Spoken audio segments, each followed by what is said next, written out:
Did James Gunn seriously just spoil who the villain is in the Superman sequel? Earlier this morning he posted a photo of the finished second draft of the Man of Tomorrow script. Now if you don't know what Man of Tomorrow is, it's the semi-sequel to Superman. It takes place right after, and it's going to be focusing on Clark Kent and Superman, but teaming up with Lex Luthor, if you can believe that after watching Superman. But that's all that we know about the movie, that's what it's going to be about. But the one thing that has everybody kind of questioning, what is the threat that's gonna cause Lex Luthor and Superman to actually team up and go up against that? It's gotta be something huge, and fans are speculating on a lot of different people. Mongol, it could be Darkseid for all we know, which probably isn't, but it could be, and Brainiac. But when he posted this photo, which I'm gonna show you here in a second, it kind of hints towards one certain villain.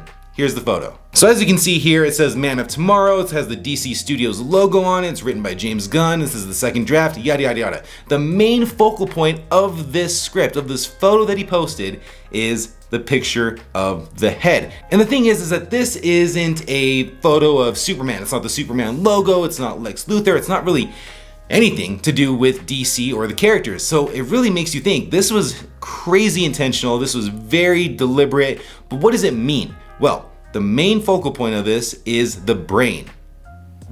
You know what I'm talking about right now, right? Brainiac. Could it be Brainiac? Could Brainiac be the villain of Man of Tomorrow? Or I got to thinking, could this just be a subtle hint, you know, the brain versus brawn, the whole thing that's kind of surrounding the Superman movie with Lex Luthor? Could this just be a nod to Lex Luthor?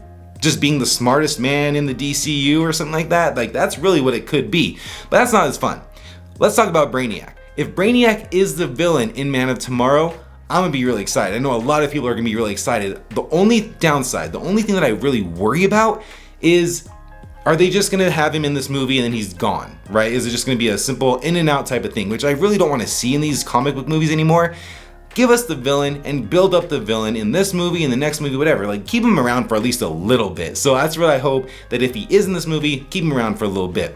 Now, at the end of the day, I would have loved to see him be maybe a Justice League type of huge threat, maybe the first huge threat of the DCU. But at the end, I mean, he is a Superman villain, just straight up. So if he is in this movie, it's probably gonna be just in this movie. But maybe what he does in the movie has ramifications going forward. And actually I made a video talking about who I think should play Brainiac in the DCU. I'll leave that linked in the description below, so make sure you check that one out. And if it actually is Brainiac as the villain in Man of Tomorrow, that makes complete sense. Look back on Superman. This summer's Superman, the bombshell that they gave us of his parents and what Krypton was and what the Kryptonians want to do. Very bad stuff. Not good people. But is that really the case? James Gunn said it was, but maybe there's a little bit more details to that. Maybe Brainiac had something to do with that, either what happened with them or the message that Kal-El received. There's a lot that can go into that. So there's the ties with Brainiac going in Superman and the story that we got before. But then we look at the other aspect of the intelligence.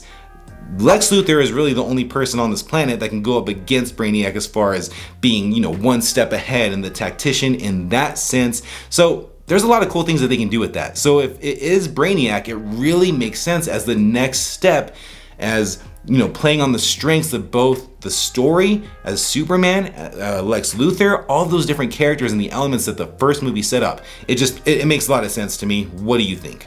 Also, remember, we have about 3 episodes left of Peacemaker at the time of this recording. And remember, James Gunn, DC, didn't send out those last 3 episodes to the press. The press had the first 5 episodes of Peacemaker, but not the last 3 because of the stuff that happens in them. Apparently, they're hyping them up to be huge. Huge spoilers, huge things going forward. It's gonna go right into Man of Tomorrow. So maybe something happens in there and brings on Brainiac. I don't know. And he's posting this early so that it all makes sense when those episodes drop. But what do you think? Could this mean anything at all? Could it just be something to kind of maybe even throw us off? Maybe it has nothing to do with Brainiac and he's just doing that for fun because he knows that us fans want Brainiac. Or could it mean Brainiac? But let me know your thoughts and theories down in the comments, because at the end of the day, this thing could mean anything or it could mean nothing. But either way, let me know what you think. Thank you for watching. Make sure you hit the subscribe button for more updates on the DCU and Man of Tomorrow whenever they drop. Thanks for watching, and I'll catch you in the next one.